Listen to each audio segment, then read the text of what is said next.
The radiant core can meet any experience, including fear. It is not fear, but it is completely open to knowing that human experience.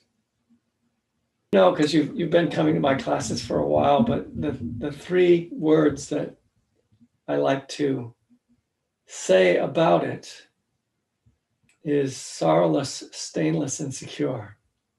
Asokam Virajam Kemam. Just a quotation from the Theravada Suttas in the Mangala Sutta. So there is, even in the midst of tremendous sorrow, something which is sorrowless, knowing it, meeting it. That can easily be overlooked. One can be swamped with sorrow and not notice what, right at the core, is knowing it, is willing to know this experience.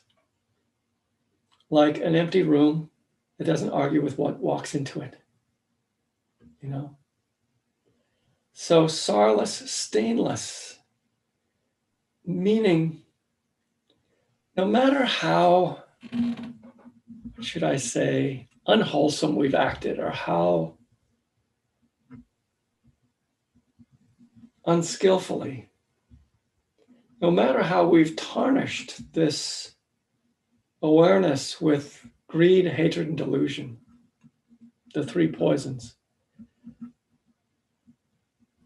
it remains unstained and secure. That maybe addresses your question about fear. It is the only real security.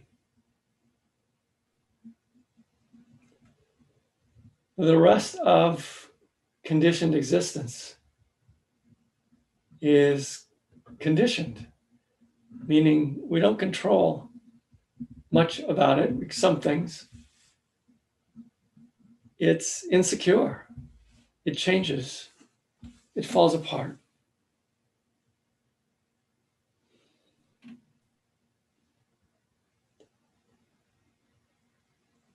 And to the extent we're identified with all the things that are within that conditioned world, we can experience a lot of fear. So it's helpful if you can just touch, even for a moment in your life, that which is without fear, that which is secure.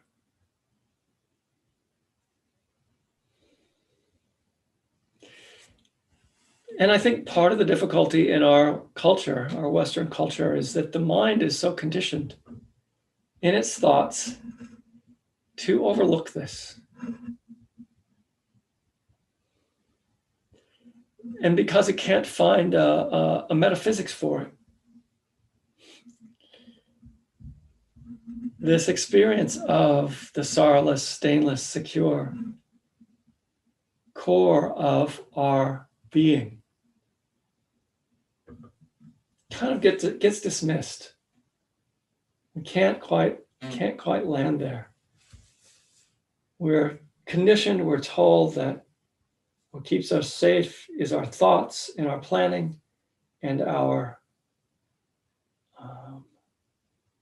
investments in various things that we need. All of which is necessary because, believe me, we are bodies, we have conditioned lives. If we don't have food, we starve. If we don't have shelter, we shiver and die. So all that conditioned reality is very important, and yet, right at the core is something else. There is something inside you that feels responsible for you. Yeah. Like to keep you safe. Yeah. And it's fretting about some possibility. Yep. You know, and it's almost not important. How can I put this? there's like a protector energy in us that doesn't want to be fooled, and it doesn't want to be caught off guard. And let's say you got the virus and then it had some bad effect. That protector would feel like it failed you. Mm-hmm. You'd have protector shame, you know? Or if it didn't get the vaccine and then you got sick and something bad happened, you would also feel this sort of protector shame, right? Yeah. It could go either way. Yeah. And so there's always something inside us, because we are this organism, that feels responsible for us. And it's constantly getting humiliated by reality. If you've got a good kind of protective system, maybe you can avoid this and avoid that, and you avoid the worst.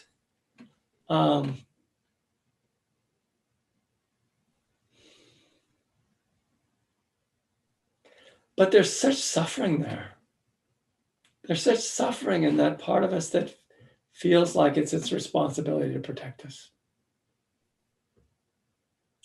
So just see if you can invite that to just kind of come off your chest and come off your shoulders and just sit down next to you. And just take a moment of love for this part of you that works so hard to keep you safe.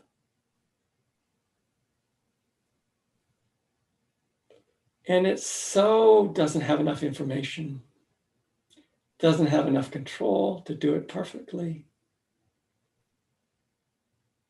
And just see if you can put a mental hand on its shoulder and just say it's okay.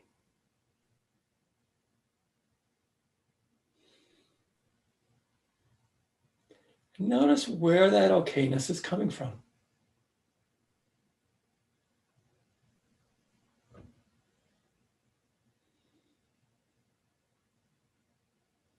Where do we get the authority inside to say it's okay to something in us that's afraid?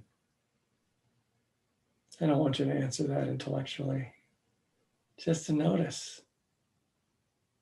We have that capacity.